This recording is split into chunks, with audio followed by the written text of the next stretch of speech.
Inglaterra, 1666. Una epidemia de peste se propagaba por el país, llevándose la vida de 100.000 personas y más de una quinta parte de la población de Londres. A la edad de 23 años, Newton, apartado del mundo en su hogar natal, concibió el cálculo infinitesimal, la ley de gravitación universal, y realizó experimentos clave en el campo de la óptica. Alemania, 1905. A la edad de 26 años, Einstein trabajaba como funcionario de bajo rango en la oficina de patentes de Berna, cuando presentó una serie de artículos que cambiarían la forma de entender el universo.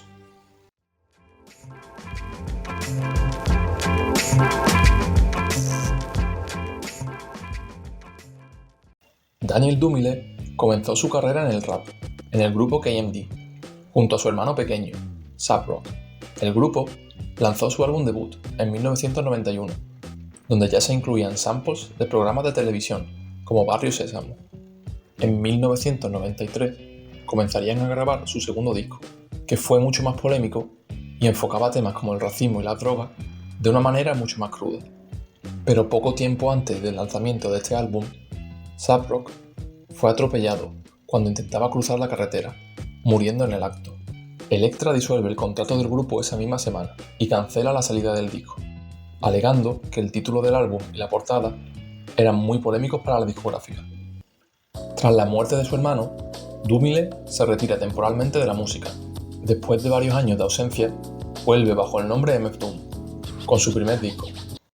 King Ghidorah, take me to your leader. Quick to claim that he not no snake like me neither. Este sería el primer disco en 4 años, y el álbum que inaugura el año prolífico, aunque en realidad se trata de un poco más de un año. Está basado en películas de monstruos, como Godzilla, y de ahí viene el seudónimo que usa Doom en este lanzamiento.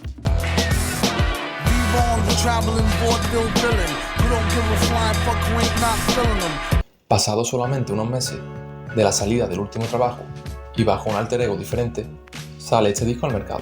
El álbum cuenta la historia de Victor Vaughn, un viajero del tiempo que se queda atrapado en Nueva York a inicios de los 90, mientras intenta reparar su máquina del tiempo.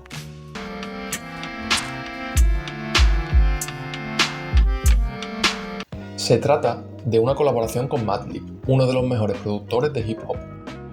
La grabación comienza en 2002, pero el disco se filtra, lo que conlleva que Madlib abandone el proyecto y se centre en su disco colaborativo con J Dilla.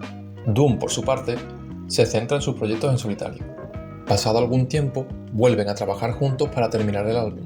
En este disco destacan las canciones cortas, a veces con fragmentos de conversaciones, y los samples más novedosos, que Madlib había encontrado en su viaje a Brasil.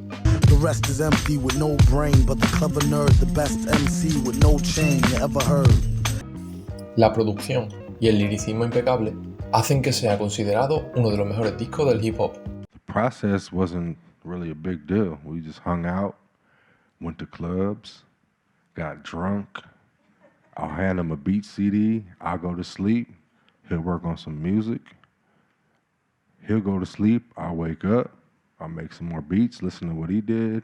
We might take some shrooms together if we awake at the same time, and then listen to the music when it's done. This is an editorial funded by Rhymers Against Phony Gangsters and Mainstream Evil. Probablemente el lanzamiento más flojo de esta racha, especialmente si lo comparamos al primer disco bajo este seudónimo. No es terrible, pero tampoco nada destacable. Supuso un retorno a una corriente más underground después del éxito de Madvillain.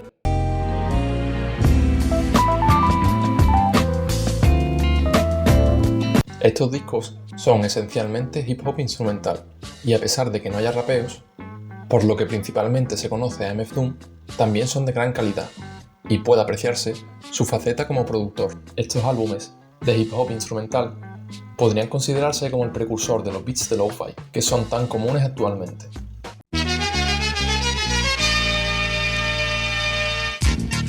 Este es el segundo álbum de estudio bajo el nombre de MF Doom. Los títulos de las canciones hacen referencia a comida, y también son metáforas sobre la vida en la calle. Este sería el disco que cierra la racha tan prolífica de lanzamientos, en poco más de un año. Después de esta explosión creativa, MF Doom continuaría lanzando discos, como The Mouse and the Mask o Born Like This. sword in a visiting or in prison. Ignoramuses enlisting, sound dumb. Found them, drowned in cow's dung, crowns flung. Y aparecería en algunas colaboraciones, como con Gorillaz, cimentándose como uno de los mejores raperos de todos los tiempos, o mejor dicho, el rapero favorito de tu rapero favorito. Peace. Heard a lot about all y'all niggas. Hell yeah. Oh my God. I looked up to MF Doom in particular a lot because his come up was kind of strange, you know? He kind of was in the industry and then he left the industry because of tragedy and then he came back almost like on some revenge shit or something. I don't know. It's kind of like he's like the anti-hero to me. Yo, that Rap Snitches shit on the Doom album, yeah, that's easily one of the greatest shits ever. Rap Snitches, tell them all their business. Take it to court, they be their own star witness. Do you see the perpetrator? Yeah, I'm right here. La expresión annum mirabilis fue acuñada por el poeta británico John Dryden para referirse al año de la peste, las batallas contra los holandeses y el incendio de Londres. Miles de personas murieron ese año, pero algunos consiguieron sobrevivir. A eso se refería Dryden, a la supervivencia frente a la adversidad. De la tragedia del fallecimiento de su hermano, nace una nueva era para Dumile. Consigue reinventarse a través de la creación de personajes y alter egos, como villano, que busca venganza contra la industria y rebelarse contra sus normas. La máscara le servía para guardar su anonimato y separar su carrera musical de su vida personal. Yeah, the whole mask thing, really, it's a time in hip hop where things, from my point of view, started going more to what things look like opposed to what things sound like. It don't matter what I look like, you know, it don't matter what the artists look like, it's more what the artists sound like. So, creando al personaje de supervillano, es capaz de sobrevivir a la adversidad, a la muerte de su hermano y a una industria musical que fagocita artistas. Con sus distintos personajes, Doom tiene la oportunidad de volver a nacer, crear una trayectoria única y dejar un legado inmortal.